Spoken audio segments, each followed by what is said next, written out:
are now tuned to the CWA Civil Rights Talk Show, an hour of power. Now, here's your host, the incomparable Errol Minor. Good morning, human rights activists all over the world. Welcome back to the Communications Workers of America, CWA Human Rights Hour Power, a justice-filled hour of talk, solidarity, and worker power right here on KYOK 1140 AM and the all-new 106.5 FM. If you are visiting the beautiful city of Houston, you can take us home with you on kyokradio.org. Before we proceed, let's take a moment to remember the events of September 11th, 2001.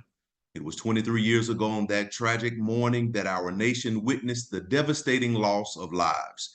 As we move forward, it's important to honor and remember those who were affected by this heartbreaking event. Our thoughts and prayers will always remain for all affected by this horrendous event.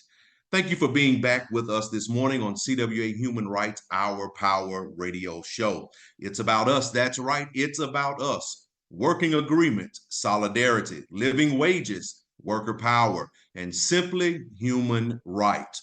Honk your horns if you support workers. That's right. Honk your horns if you support workers. We have a phenomenal show lineup with Micaiah Jones, Sir Reginald Small, and Timia Wiley today. So don't you dare change that dial. This morning, we'll be covering topics such as Union Buster of the Week, the power of the ballot, and of course, our famous Our Power Trivia. Dear CWA members, retirees, and supporters, CWA members in District 3 have been on strike against AT&T Southeast for 4 weeks due to the company's failure to engage in good faith bargaining. Last week, CWA members in District 9 at AT&T West voted against proposed tentative agreement, and their bargaining committee will return to the table. Today, CWA members across the country will wear red and hold up signs at work to show their solidarity with our members at AT&T who are fighting for fair contracts. Demonstrations are now taking place at 10 a.m. hour, 2 p.m., and 4 p.m. in your local time zones. Please plan to join this action and post photos of social media with hashtags ATT Strike and CWA Strong so that we can reshare them. If you're not able to participate at work, you can take a photo with a sign to share. You can download a sign to print at cwa.org/ATT sign. Again, cwa.org/ATT sign. Thank you for your support in unity, Mr. Claude Cummings Jr., CWA International President, Mr. Richard Honeycutt, CWA District 3 Vice President, and Mr. Frank Arce, CWA District 9 Vice President. Wake up, everybody. No more sleeping in bed. It's already the 12th day of September, and today marks the 27th day the CWA has been outside in District 3, letting our union voices be heard.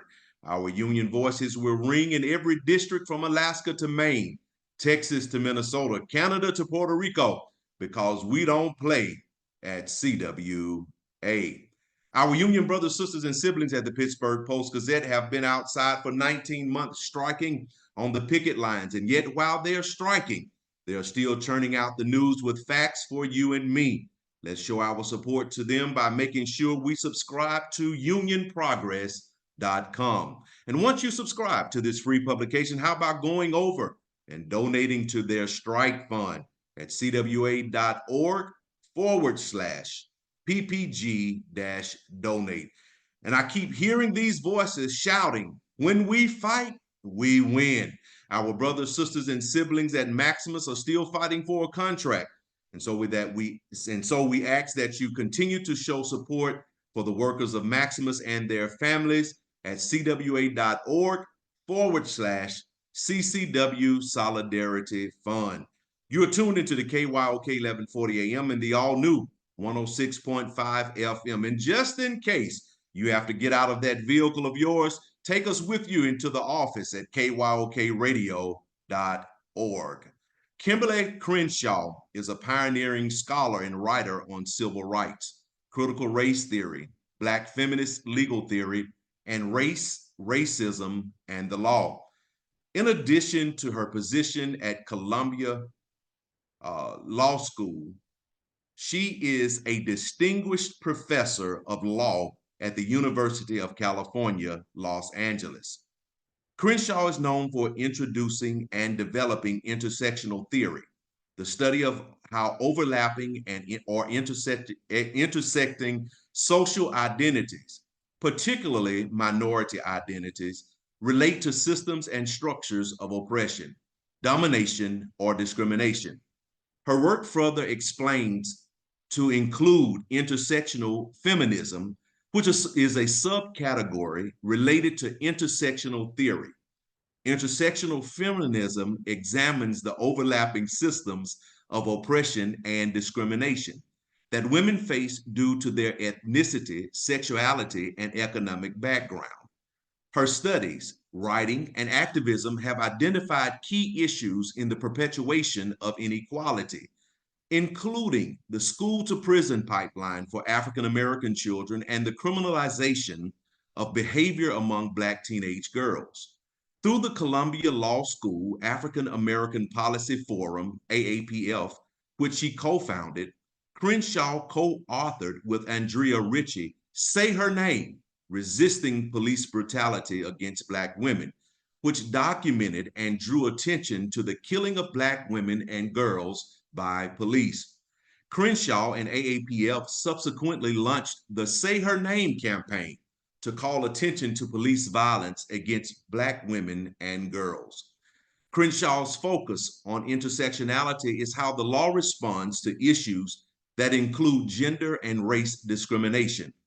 The particular challenge in law is that anti-discrimination laws look at gender and race separately. Consequently, African American women and other women of color who experience overlapping forms of discrimination are left with no justice. Anti-discrimination laws and the justice systems attempt to remedy discrimination are limited and operated on a singular axis, only accounting for one identity at a time. A complete and understandable definition has now not been written in the law. Therefore, when the issues of intersectionality are presented in a court of law, if one form of discrimination cannot be proved without the other, then there is no law broken. The law defines discrimination as unfair treatment based on certain identity. When enforcing the law, justice goes by the definition. And if discrimination cannot be proven based on single identity, such as sex, then no crime has been committed. Crenshaw has referred to DeGraffenreid versus General Motors in writing, interviews, and lectures. In DeGraffenreid versus General Motors, a group of African American women argued they received compound discrimination, excluding them from employment opportunities. They contend that although women were eligible for office and secretarial jobs, such positions were only offered to white women, barring African American women from seeking employment in the company. The courts weighed the allegations of race and gender discrimination separately, finding that the employment of African American male factory workers disproved racial discrimination, and the employment of white female office workers disproved gender discrimination. Accordingly, the court declined to consider compound discrimination and dismissed the case. Crenshaw has also discusses intersectionality in connection to her experience as part of the 1991 legal team for Anita Hill, the woman who accused then Supreme Court nominee Clarence Thomas of sexual harassment. The case drew two crowds expressing contrasting views: white feminists in support of Hill and the opposing members of the African American community that supported Clarence Thomas.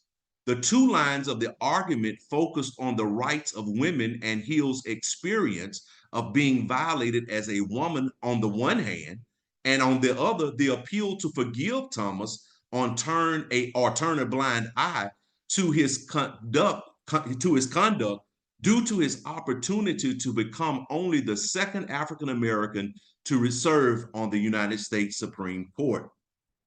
Crenshaw argued that With these two groups rising against one another during this case, Anita Hill lost her voice as a Black woman. She had been unintentionally chosen to support the women's side of things, silencing her racial contributions to the issue.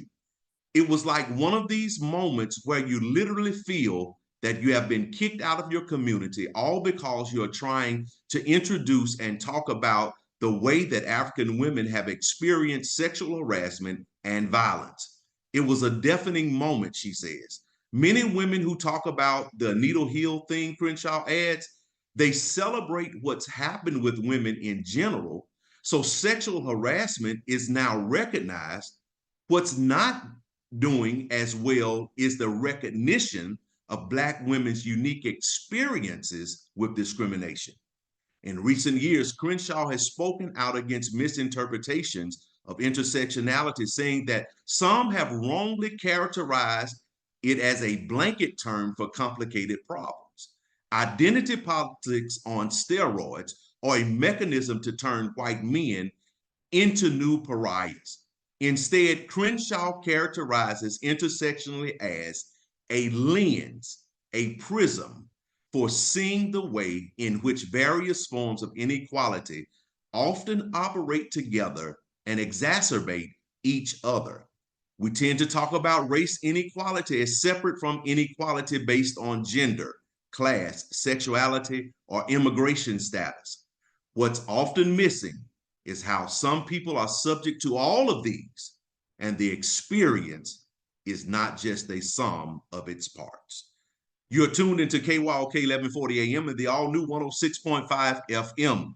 If you're on the go, you can take us with you on KYOKradio.org. Up next is Spotlighting one of our own. Good morning, Reginald Small. Good morning, Errol, and good morning to our KYOK radio listeners. Of course, I am and I remain Reginald Small, Civil Rights and Equity Chairperson for CWA. And we have definitely arrived at one of my favorite parts of this program, as you all well know, spotlighting or highlighting one of our own CWA heroes. And this morning, I am going to be spotlighting our own Chief of Staff, Sylvia Ramos. Sylvia started her career with Southwestern Bell Telephone Company in 1981 in San Antonio, Texas, as a directory assistance operator. In 1984, she worked as a service order writer, and in 1997, accepted a transfer to SBC Business Accounts as a bilingual service representative. She became a job steward for CWA Local 6143 in 1982 and was elected to various positions: steward, chief steward, vice president, and executive vice president. Sylvia chaired the organizing and mobilizing committees for her local and was responsible for the advanced union education of the membership. She led the first Southwestern Bell Mobile Telephone Company organizing campaign to a successful victory. On September 7th, 1998, she was recognized by the AFL-CIO when she received the A Woman's Place is in Her Union Award. Sylvia was elected as the AT&T state strategist for Texas and held that position until she was appointed CWA staff representative in Dallas, Texas.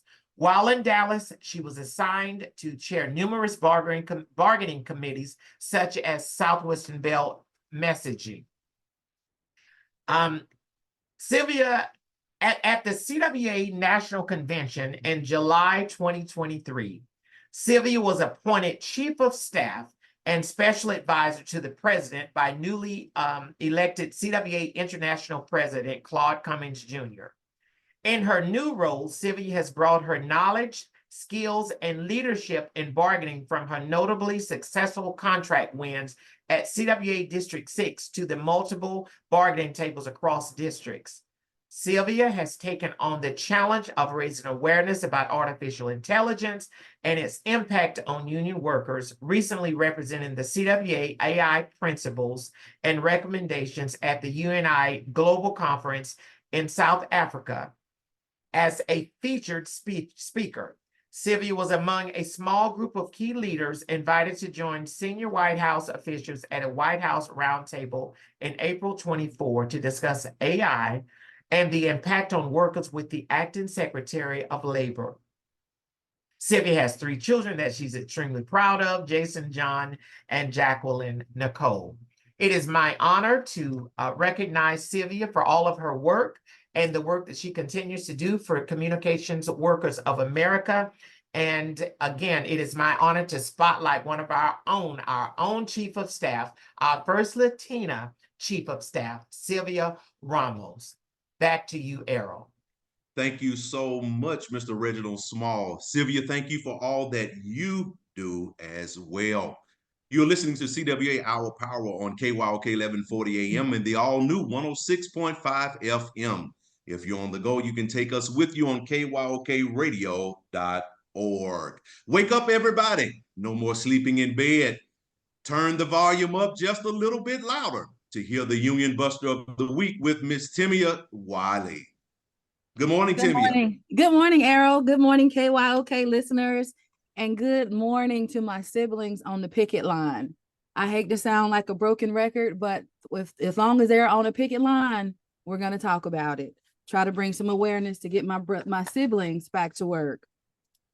So let me go ahead and dive in here. This Labor Day weekend, while many workers took a much needed rest, CWA members were hard at work keeping the pressure on AT&T to come back to the bargaining table, ready to hammer out a plan. Over 17,000 AT&T Southeast workers represented by CWA have been on an unfair labor practice strike for nearly 3 weeks. That's 3 weeks that they have not been able to go to work over the company's failure to begin to bargain in good faith. Earlier this month, AT&T sent a very disingenuous message to striking CWA members. The message, which also shared with the public, claimed that the company had presented its final offer and included misleading claims about AT&T's proposal. In response, CWA President Claude Cummings issued a statement back to the company for engaging in direct dealing and highlighting areas in which AT&T's proposal falls short. I have personally spoken to AT&T CEO John Stankey multiple times since the strike began. AT&T finally provided a complete proposal after I demanded that he put it on the table. I am extremely disappointed that this proposal does not meet my or my members' expectations. However, after weeks of waiting and the sacrifices of our members, we have been on strike, holding the line for 20 days. We finally have an economic package that our bargaining committee can respond to. That is a direct quote from our president, President Claude Cummings Jr. He continued to say, it's time for AT&T to engage in productive bargaining when it belongs at the bargaining table, so we can get back to work serving our customers. So that's a very powerful statement from our president, Cummings. People want to go to work. My siblings on the picket line, they want to do a good job. They want to go back to work. They want to be able to provide for their families. But AT&T continues to not bargain in good faith. Also, while Labor Day weekend saw the official start to college football season, fans in the Southeast got to see a different kind of team spirit as CWA chartered mobile billboard trucks, and distributed flyers to spread the news about the strike. Acting Secretary of Labor Julie Sue came and met with striking workers at AT&T Southeast members in Charlotte, North Carolina, the Labor Day parade. Secretary Julie Sue also marched with the workers. So you may be asking again, how may you help? How can you assist? As Errol said earlier, every Thursday from now until the strike is over, CWA members across the country will wear red and hold up signs at work, standing at their table if able, to show their solidarity. These demonstrations will take place at strategic times. That's 10 a.m., 2 p.m., and 4 p.m. in your local time zone.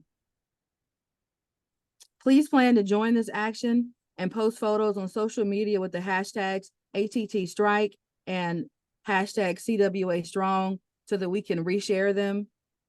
Even if you're not able to participate at work, you can take a photo with a sign to share. You can wear red and take a photo. I appreciate all the photos that have been coming in. Please email those photos to unionbuster@gmail.com. Again, please email those photos to unionbuster@gmail.com. The biggest way that you can contribute is by donating a little cash, the kind that wrinkles, the kind that jingles, we'll take that, but we like the kind that wrinkles. You can visit action.cwa.org. Again, that's action.cwa.org. I'm going to say it one more time for the people in the back. Action.cwa.org to make a donation. Any donation will count. You have to remember this has been back to school time for people and their children. And as we know, those back to school lists can be a mile long and it can be expensive. So if you're out of work, that's a burden. Please do whatever you can to donate. We appreciate anything that you can do. And so with all of that being said, we get to deem AT&T the Union Buster of the Week. Once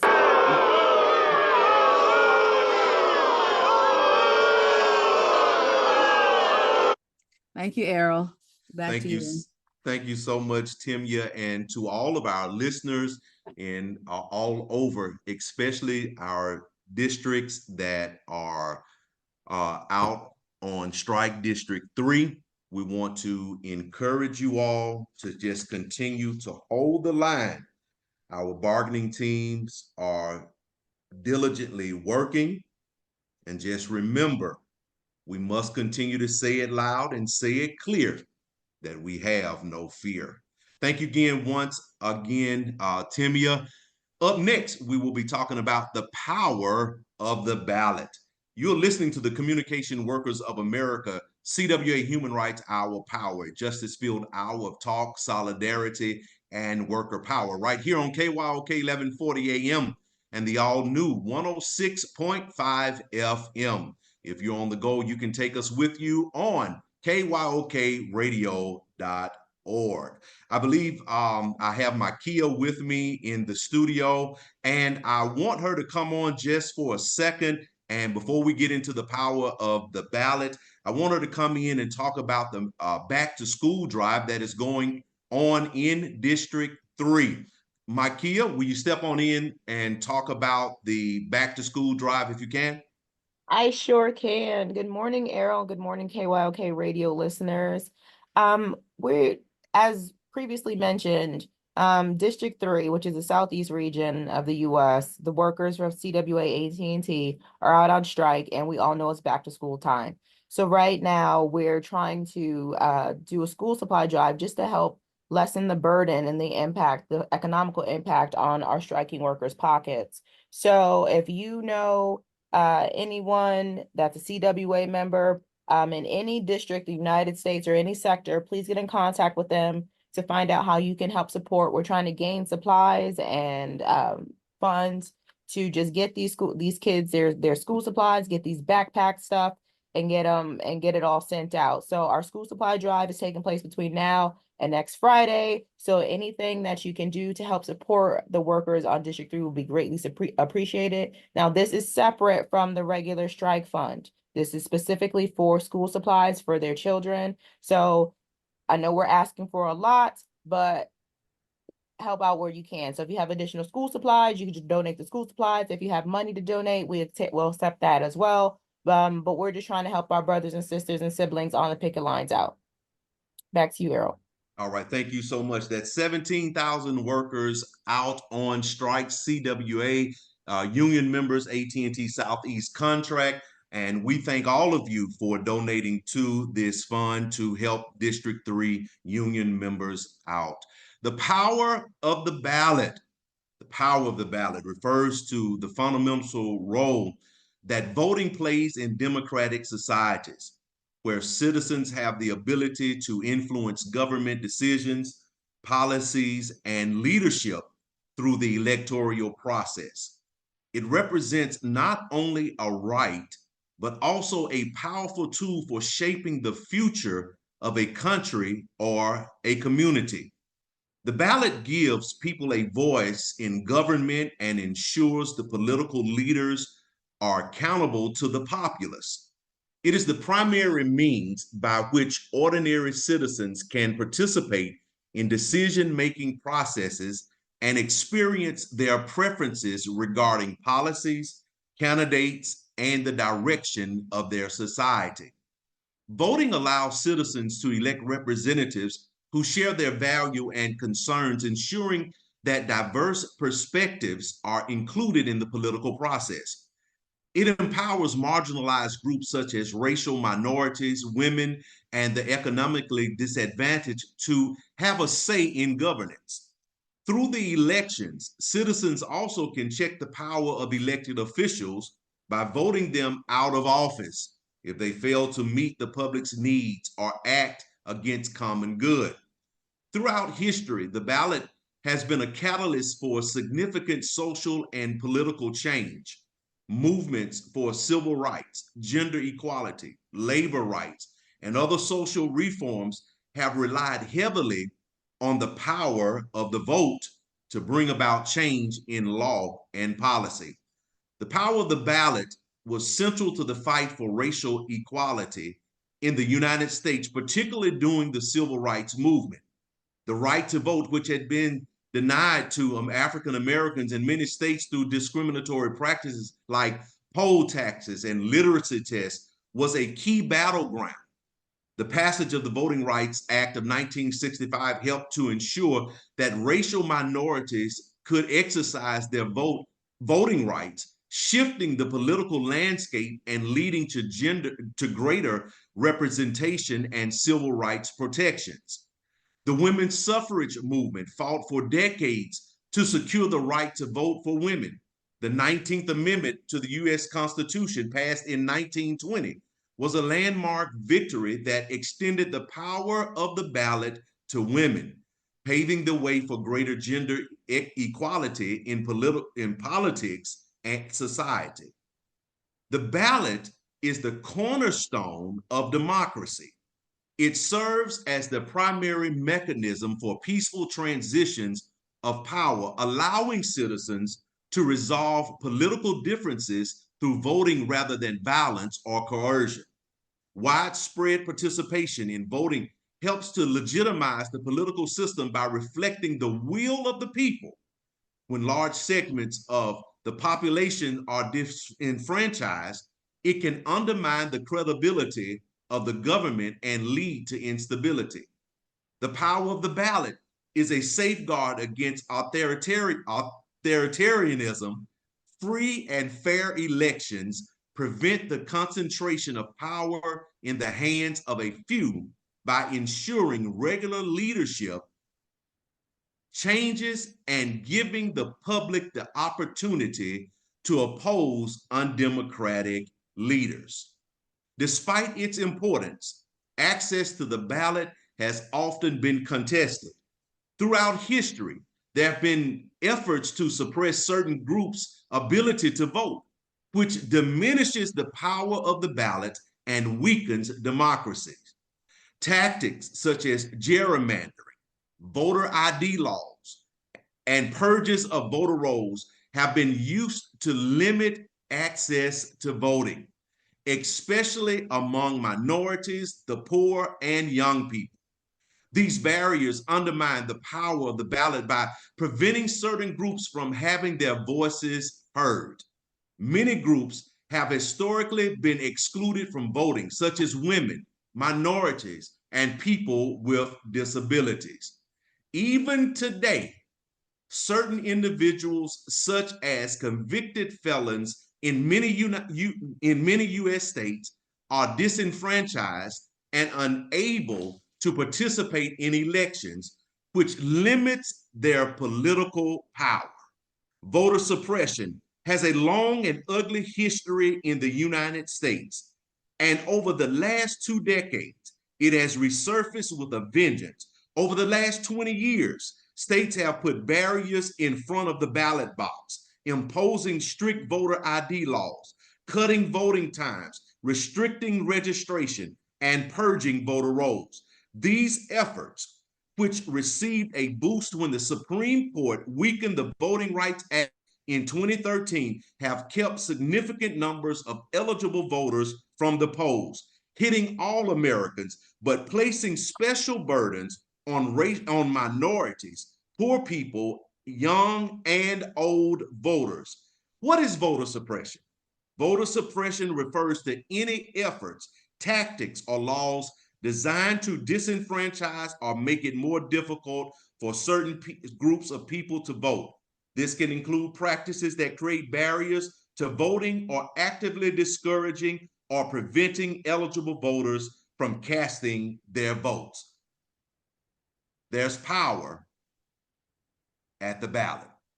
Good morning, Reginald. Step on in here. Let's talk about this morning. Errol, I'm glad to step in. I got a lot to say and could go really far back with you, but I am going to go back because in order to truly understand voter suppression, I thought we'd shed a little light from a historical perspective. Throughout history, of course, we know various techniques have been used to suppress voting rights. Lots of tactics. But before I go there, I'm going to step back in time just a little bit to talk about the Reconstruction period. And even a notch before that, the 13th Amendment. Basically, the 13th Amendment prohibited slavery. Then we have the 14th Amendment, ratified in 1868, which granted citizenship to all people born or naturalized in these United States, including formerly enslaved people, and it granted them equal protection under the law. And then we come up to the 15th Amendment, 1870, which provides that the rights of citizens of the United States to vote shall not be denied or abridged by the U.S. or by any state based on race, color, or previous condition of servitude. This is what basically, and much more, is what formed the Reconstruction period. The 15th Amendment was passed by Congress and it was ratified during the Reconstruction era when the progressive wing of the Republican Party dominated Congress during the decade following the end of the U.S. Civil War. The Reconstruction era was noteworthy in the African-American men, in that African-American men were not only granted voting rights, but even won several seats in Congress. Hiram Revels and Blanche Bruce became the first African-Americans to be elected to the U.S. Senate, representing the state of Mississippi. After their terms in office, the next Black person elected to the Senate was Edward Brooke of Massachusetts, nearly a century later in 1967. Now, what ended the Reconstruction period, or a vessel in which helped to end the Reconstruction period, was the President of the United States, Rutherford B. Hayes. It was ended through the Compromise of 1870. When Reconstruction, and of course, I encourage you to Google that. There's much information on the Compromise of 1870 and its impact that it had on the African Americans, and of course, the whole entire plan of the Reconstruction period. When Reconstruction collapsed with the withdrawal of the federal troops from the former Confederate states in 1877, voting rights for Black men in the former Confederate states were rescinded in courts and in the state and local laws. And those rights were further rescinded by poll taxes, literacy tests, intimidation, and fraud. The infamous grandfather clause, which restricted voting rights to men who were allowed to vote, or those male ancestors were allowed to vote before 1867, was also a popular method of disenfranchising African-American men because they were not allowed to vote before the 15th Amendment was ratified. Now, we talked about poll taxes and the literacy test. Most of us know what that is, but for those who don't know, the literacy test that was imposed upon, supposedly imposed upon white and Black prospective voters who couldn't prove a certain level of education, but in actuality, it was administered primarily to Black voters. It was a classic example of one of these barriers to prevent voting. Some literacy tests had absolutely nothing to do with citizenship. It was designed to put the applicant through mental anxiety. The test questions were often confusingly worded, and some of them, if some of them seemed unanswerable, that effect was actually intentional. They would do things like actually wanting you to quote stuff, quote certain amendments, read parts of the Constitution, really absurd things that the average person, even today, could not come up with. And then we have the infamous poll tax. The poll tax is a tax levied as a prerequisite for voting. After the Reconstruction period, which was a 12-year period, many African Americans could not afford to pay a poll tax. And of course, that was strategic. And if you couldn't pay the poll tax, you were deprived of your right to vote. So there have been many, many things, Errol, that we have in our history building up to today that that is a form of voter suppression. So what we're hearing now when we talk about voter suppression and gerrymandering, it's not new. There is power in the vote, and the vote has there has been entities and forces trying to prevent that vote for a very long time.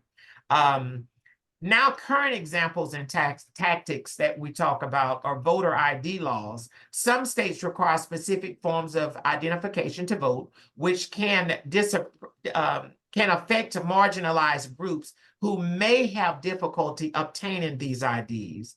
And we also have voter roll purges. We're hearing about that a lot in particular states. Some jurisdictions conduct aggressive voter roll purging, sometimes removing eligible voters due to errors and outdated information.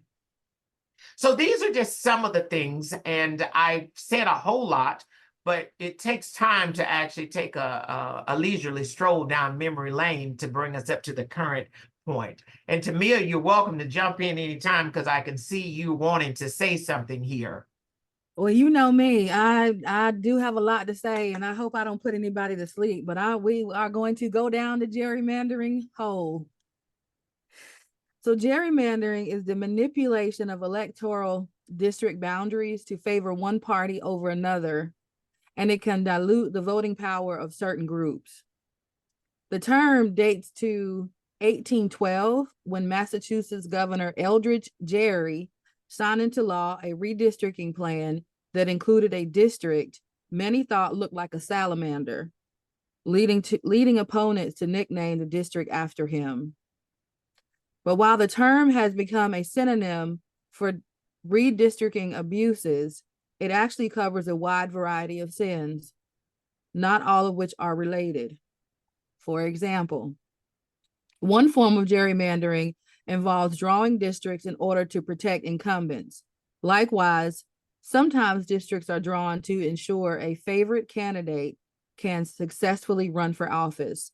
These types of gerrymanders, which often occur through bipartisan collusion between political parties, can be harmful to democracy by predetermining outcomes and depriving voters of a meaningful choice at the polls.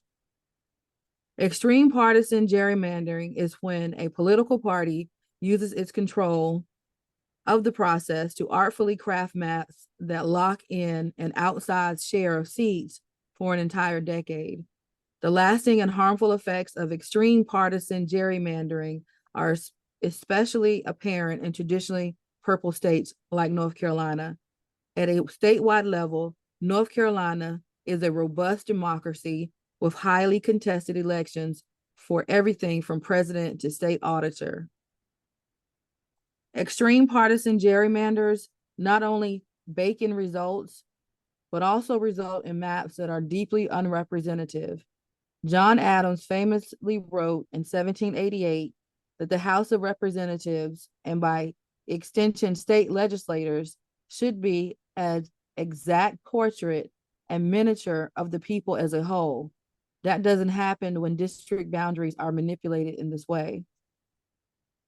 So how does extreme gerrymandering work? People often associate gerrymandering with the creation of super safe districts that a party wins by overwhelmingly large margins. But in fact, making districts too safe makes it hard to do an extreme gerrymander. Rather, the goal of a party seeking to use an extreme gerrymander to grab a disproportionate share of seats is to spread its supporters out among districts, letting it win a large number of seats. Of course, there is a danger for gerrymandering. The trick is not to spread out your voters out so much that districts become vulnerable to flipping to the other party and the normal give and take of electoral politics. Fortunately for gerrymanderers, and unfortunately for the rest of us, this is becoming easier to do with big data and advancements in technology. And when gerrymanderers succeed, they create the worst of all worlds, a map that is both uncomprehensive, uncompetitive, and skewed in favor of one party. This just makes me sick to my stomach. For example, I'm in North Carolina. We have one of the largest HBCUs in North Carolina in my area. The university was gerrymandered into 4 different districts. Why do you think that is?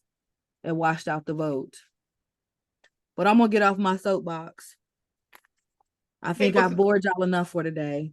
You didn't bore us, Tamia, and if you wanted to stay on that soapbox a little longer, you could stay on. It's just that I was probably just going to interrupt you because I got some more to say as well. But you know, we're talking about the impacts of voter suppression. I believe Errol started the program off with that.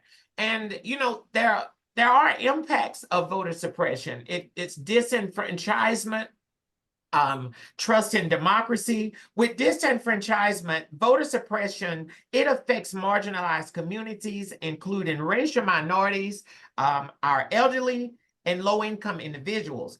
And also, it leads to unequal representation and reduced political influence. So it has long-term effects.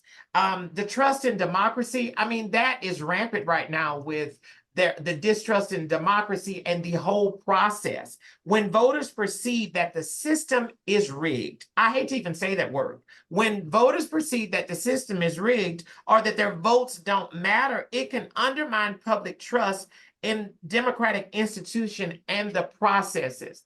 And again, the impact is a long one. It takes many conversations and so much education to convince people otherwise. It has long-term effects.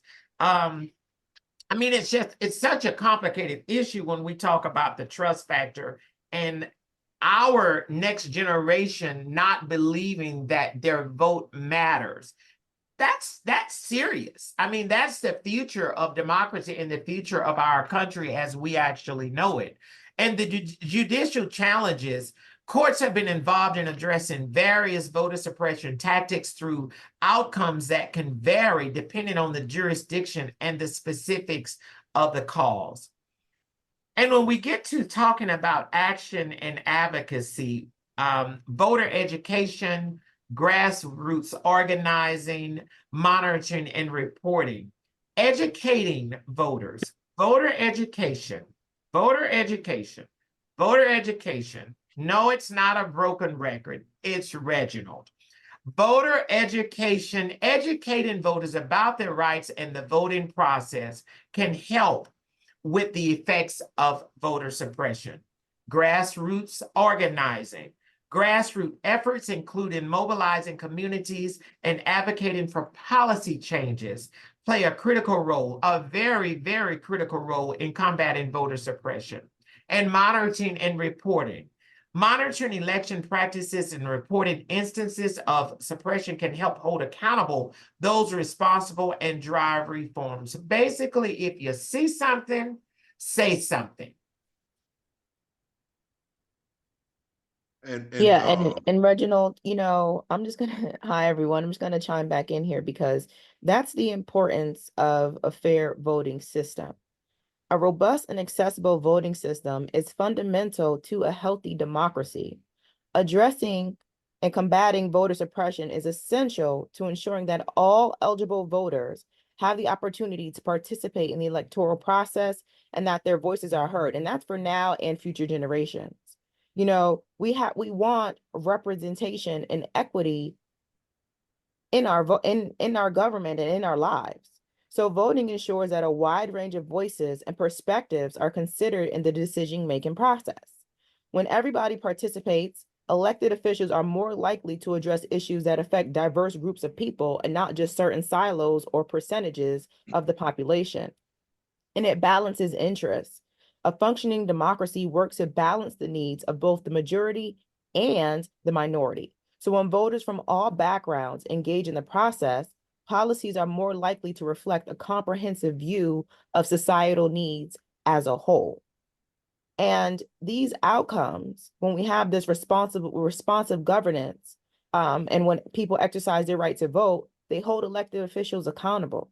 And this accountability often results in policies that are designed to serve the broader public interest, including both majority and, again, minority needs.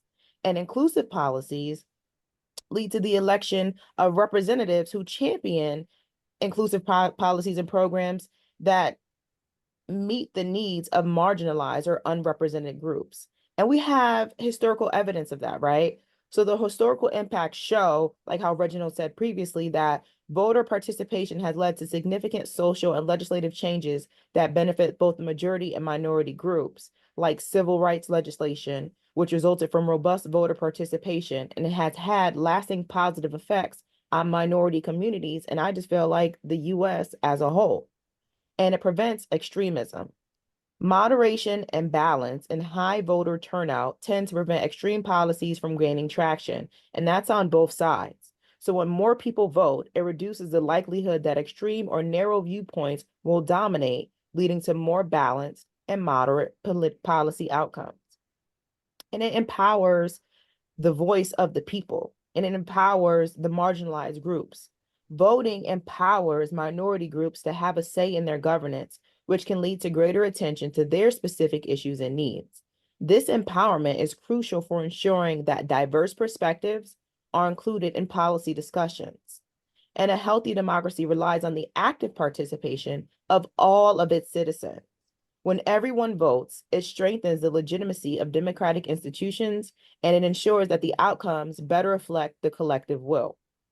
And I'm going to say it again. It ensures that the outcomes better reflect the collective will. The collective, we are the United States, and we need to be united. And when we all work together and vote and exercise our voices, we all do better for each other. So we like to encourage ongoing participation. So regular voting and civic engagement encourage a more informed and active electorate. This ongoing involvement helps to ensure that policies and decisions remain responsive to the evolving needs to both the majority and the minority. We have seen time and time again that when we stop showing up to vote and we stop casting our ballots, we get pushed back. You know, things are taken back from us, things are taken away, and we're progressive nation. We want to move forward as a nation and build a better nation. And in order to do that, we have to move forward and keep the things that we fought for intact. And if voting weren't such a powerful tool for shaping our society and influencing outcomes, there wouldn't be such significant effort to suppress it. The very fact that there are all these concerted attempts to restrict access to voting underscores how crucial and impactful it is. When people vote, they drive the change. They hold leaders accountable, and they ensure that a wide range of perspectives are represented in the decision-making process. Efforts to suppress the vote highlight just how much influence and importance our participation carries in the democratic process. So I just want you all to realize, like, every single vote counts. And this includes the choice to abstain from voting. When people choose not to vote, it sends a powerful message about their discontent or disengagement with the political system. This collective absence can influence outcomes just as much as casting a ballot. It reflects on the effectiveness of our democratic processes and the need for greater engagement. Therefore, whether you cast a vote or choose not to, your participation or lack thereof affects the direction of our governance and the representation of our various interests and our collective power. Back to you, Errol.